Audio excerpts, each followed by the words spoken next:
как людям объяснять, если есть вопрос, что Кайрос берет деньги из воздуха? На самом деле, если бы Кайрос мог или умел брать деньги из воздуха, то мы бы даже вам не сообщали об этом. Мы бы их брали себе спокойно с воздуха и жили хорошо. Во-первых, пирамида не имеет регистра в британском регистре, то есть они не могут быть. Потому что компании, которые находятся в британском регистре, их деятельность проверяется. Ну, как бы естественно. Второй момент, что пирамиды не подают баланс. Им это не нужно, они не ведут отчетность. Ну, потому что трудно объяснить, откуда, понимаете. Да? И третий важный момент, это то, что я говорю по поводу доходов компании, когда рассказывал вам баланс. Баланс можно скачать, и там четко видно, да, сколько денег пришло от сети и сколько денег вообще в компании. В компании в 4,5 раза больше денег, чем пришло от сети. Этих денег с лихвой хватает и на ваши арендные платежи, и на, естественно, все бонусы. Я считаю, что если здравомыслящему человеку показать финансовый документ, официальный, который зарегистрирован в Британии, то он должен как бы понимать, что это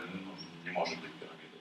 Партнеры за этот период зарегистрировались в компанию на сумму менее 20 миллионов долларов. То есть 70 с лишним миллионов долларов — это деньги, которые компания заработала самостоятельно. Это вам, я думаю, полезная информация, что развеять тот миф, который говорит, что они живут, потому что люди регистрируются. Мы очень любим, когда вы регистрируетесь, вы к нам присоединяетесь, но основной наш доход не оттуда. Наш доход идет от IT-решений для больших компаний и, соответственно, сотрудничества с этими компаниями.